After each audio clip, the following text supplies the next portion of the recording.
BRS ఎమ్మెల్యేలకు ఉప ఎన్నికల భయం పట్టుకుందా? అందుకే వాళ్ళు వింత వింత వాదనలు, వింత వింత కంప్లైంట్లు చేస్తుర్రా అంటే అవుననే అనిపిస్తుంది. అంటే వింత కంప్లైంట్లేంది, వింత వాదనలేంది అనుకుంటారా? ఇప్పుడు బీఆర్ఎస్ పార్టీలో గెలిచిన 10 మంది ఎమ్మెల్యేలు గెలిచినాక కొన్ని రోజులకే కాంగ్రెస్ పార్టీలోకి పోయారు. కాంగ్రెస్ పార్టీ అధికారంలో ఉంది కాబట్టి అధికార పార్టీలో బీఆర్ఎస్ పార్టీ నుంచి 10 మంది ఎమ్మెల్యేలు చేరిరు. సో దాని మీద బీఆర్ఎస్ పార్టీ కోర్టులో అనర్హత వేటు పిటిషన్ని వేసింది. అనర్హత వెయ్యాలి ఈ ఎమ్మెల్యేల మీద, ఎందుకంటే బీఆర్ఎస్ పార్టీ మీద కారు గుర్తు మీద గెలిచి వీళ్ళు కాంగ్రెస్ పార్టీలో చేరిరు. పార్టీ ఫిరాయింపుల చట్టం ప్రకారం వీళ్ళ మీద అనర్హత వేటు వెయ్యాలి అనేది బీఆర్ఎస్ పార్టీ వాదన. సరే, దాని మీద హైకోర్టుకు పోయిర్రు, అక్కడ నుంచి సుప్రీంకోర్టుకు కూడా పోయిర్రు. సుప్రీంకోర్టులో కేసు పెండింగ్లో ఉంది, కేసు నడుస్తుంది. చాలాసార్లు కూడా సుప్రీంకోర్టు ఇక్కడ ఉన్నటువంటి రాష్ట్ర ప్రభుత్వం తరపున వాదిస్తున్నటువంటి లాయర్ని, మీకు ఇంకా ఎన్ని రోజులు టైం కావాలి ఈ ఇష్యూ మీద, దీనిపైన మీరు సమాధానం చెప్పండి అని గతంలో కోర్టులో కేసు ఇష్యూ సందర్భంగా కోర్టు ఇక్కడ రాష్ట్ర ప్రభుత్వం తరపున ఈ ఎమ్మెల్యేల తరపున వాదిస్తున్నటువంటి లాయర్లను అడిగింది. చాలా రోజులైతుంది, ఇప్పటివరకు మీరు కనీసం నోటీసులు కూడా ఇవ్వలేదు ఈ 10 మంది ఎమ్మెల్యేలకి, ఏం చేస్తున్నారు అని కోర్టు ప్రశ్నించింది. ప్రశ్నించిన తర్వాత అసెంబ్లీ సెక్రటరీ ఈ 10 మంది ఎమ్మెల్యేలకు నోటీసులు ఇచ్చారు. ఎందుకు పార్టీ మారినటువంటి ఇష్యూ పైన నోటీసులు ఇచ్చారు. ఇస్తే ఎమ్మెల్యేలందరూ ఆ నోటీసులకు రిప్లై ఇవ్వడానికి మాకు కొంత టైం కావాలి అని అడిగారు. ఇప్పుడు ఆ టైం నడుస్తుంది. ఎమ్మెల్యేలు సరే, వాళ్ళకి సంబంధించిన లాయర్లను వాళ్ళు పెట్టుకున్నారు, రాష్ట్ర ప్రభుత్వం నుంచి కూడా లాయర్ని పెట్టారు. వీళ్ళందరూ కూడా సుప్రీంకోర్టులో ఇప్పుడు కేసు పెండింగ్లో ఉంది. మొన్న సుప్రీంకోర్టులో తీర్పు వస్తుంది అనేటువంటి ప్రచారం జరిగింది, కానీ రాలేదు. ఇప్పుడు ఆ కేసు మార్చికు వాయిదా పడ్డది. సరే, మార్చిలో రాబోతున్నటువంటి విచారణ సందర్భంగా వచ్చినప్పుడు ఒకవేళ కోర్టు ఈ 10 మంది పైన అనర్హత వేటు వేస్తుందేమో అనేటువంటి భయం ఇప్పుడు ఈ 10 మంది ఎమ్మెల్యేలల్లో కనిపిస్తుంది. కనిపించుడే కాదు, వాళ్ళు ఓపెన్గా కూడా భయపడుతున్నారు అనేటువంటిది తెలుస్తుంది. వాళ్ళు ఎన్నికలంటే వణికిపోతున్నారు, అట్లనే ప్రవర్తిస్తున్నారు. ఇప్పుడు 10 మంది ఎమ్మెల్యేలు కాంగ్రెస్ పార్టీలో అఫీషియల్గానే చేరారు. ఇప్పుడు నిన్నగాక మొన్న జరిగిన ఒక ఎమ్మెల్యే ఇన్సిడెంట్ చెప్తా, దాని తర్వాత మిగతా 10 మందికి సంబంధించిన ఎమ్మెల్యేలకి ఇష్యూ కూడా మాట్లాడుకుందాం. ఇప్పుడు గద్వాల ఎమ్మెల్యే బండ్ల కృష్ణమోహన్ రెడ్డి, ఈయన గతంలోనే కాంగ్రెస్ పార్టీలో చేరిండు. సీఎం రేవంత్ రెడ్డి సమక్షంలో వాళ్ళ జిల్లా మంత్రి జూపల్లి కృష్ణారావు ఇంకొక వాళ్ళ జిల్లాకి సంబంధించిన కొంతమంది నాయకులను వెంటేసుకొని పోయి అఫీషియల్గా ఆయన కాంగ్రెస్ పార్టీ కండువా కప్పుకున్నాడు. రేవంత్ రెడ్డినే కండువా కప్పిండు. కప్పేప్పుడు పక్కన జూపల్లి కృష్ణారావు ఉన్నాడు కూడా, వాళ్ళ జిల్లాకి సంబంధించిన మంత్రి ఉన్నాడు. కానీ వాళ్ళ ఆయన ఏమంటుండు, నేను ఆ జిల్లాలో కొన్ని ఫ్లెక్సీలు వేసిరట, కాంగ్రెస్ పార్టీ నాయకులు ఫ్లెక్సీ వేసిరు. సరే, ఎమ్మెల్యే కాంగ్రెస్ పార్టీలోనే ఉన్నాడు కదా ఎట్లాగో అని ఆయన బొమ్మతో ఫ్లెక్సీలు వేసిరు. దీని మీద ఇప్పుడు కృష్ణమోహన్ రెడ్డి పోలీసులకు ఒక కంప్లైంట్ ఇచ్చిండు. ఏంటంటే, కాంగ్రెస్ పార్టీ నాయకులు నా ఫోటో వాడుకుంటున్నారు, అట్లా వాడుకోవద్దు కదా, నేను బీఆర్ఎస్ ఎమ్మెల్యేను, నా ఫోటోను కాంగ్రెస్ పార్టీ ఎట్లా వాడుకుంటుంది, వీళ్ళ మీద చర్యలు తీసుకోండి అని కంప్లైంట్ ఇచ్చిండు. వింతగానే కనిపిస్తుంది కదా, వింతైన కంప్లైంటే కదా, ఒప్పుకుంటారు కదా మీరు కూడా. ఎందుకంటే ఆయన సాక్షాత్తు సీఎం రేవంత్ రెడ్డి దగ్గర కాంగ్రెస్ పార్టీలో చేరిండు. చాలాసార్లు ఆ మీటింగ్లలో కావచ్చు, మిగతా చాలా వాటికి అటెండ్ అయిండు. కాంగ్రెస్ నాయకులతో తరచూ వాళ్ళు సంప్రదింపులు ఉన్నారు, అంతా జరిగింది. కానీ ఇవాళ ఏమంటాడు ఆయనే, నేను అసలు కాంగ్రెస్ ఎమ్మెల్యేని కాదు, నా ఫోటోని ఎట్లా వాడుకుంటారు వాళ్ళు, కాంగ్రెస్ కార్యకర్తలు వాళ్ళు వేసుకున్న ఫ్లెక్సీలో వాడుకున్నారు, దీని మీద చర్యలు తీసుకోండి అని పోలీస్ కంప్లైంట్ ఇచ్చిండు.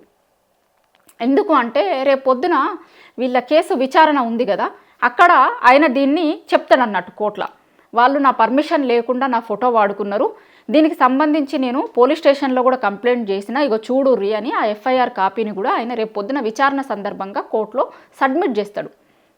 దానికోసమని ఇచ్చిన కంప్లైంట్ ఇదంతా.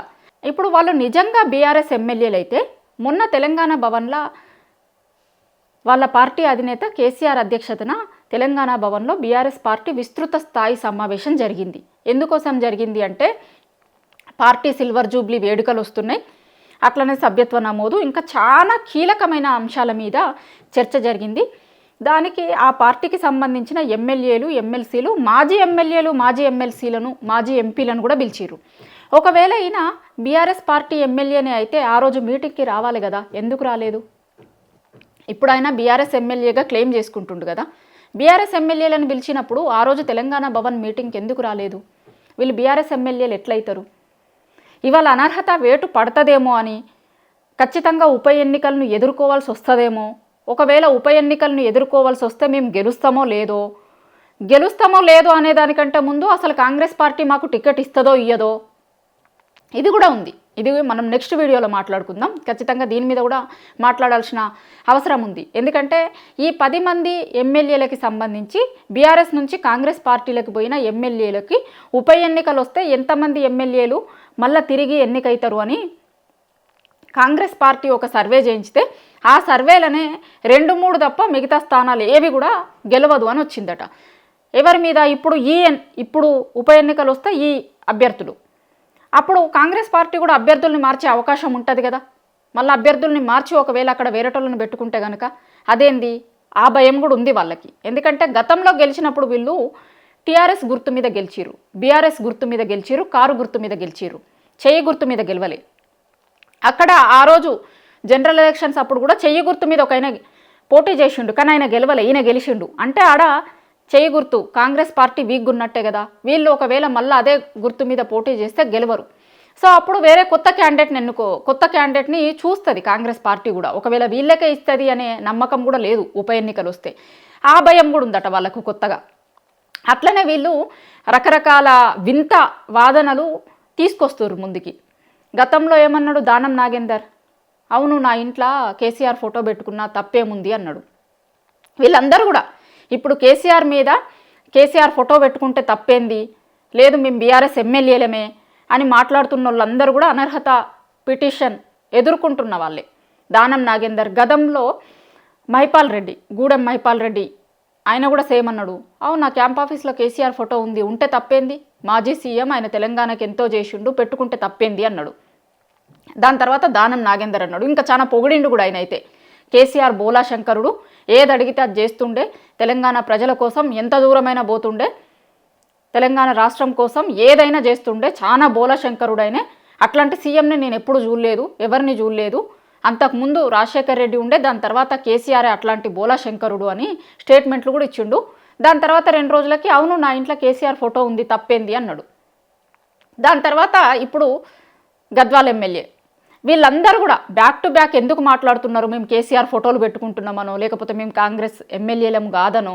ఎందుకంటే వీళ్ళందరూ అఫీషియల్గా కాంగ్రెస్ పార్టీలో చేరినోళ్ళు, కాంగ్రెస్ పార్టీలో చేరినట్టు ఎవిడెన్స్ ఉంది. సరే, దాని తర్వాత చాలామంది ఆ కండువాను అసలు కాంగ్రెస్ పార్టీ కండువా కాదు అని చెప్పిన వాళ్ళు కూడా ఉన్నారు, అట్లా మాట్లాడిన వాళ్ళు కూడా ఉన్నారు ఈ 10 మంది ఎమ్మెల్యేలల్లో. ఎందుకంటే అనర్హత పిటిషన్ వేయంగానే బీఆర్ఎస్ కోర్టుకు పోగానే వాళ్ళు లేదు మేము కాంగ్రెస్ పార్టీలో చేరలేదు, కాంగ్రెస్ పార్టీ ఎమ్మెల్యేలం కాదు అని చెప్తున్నారు వాళ్ళు.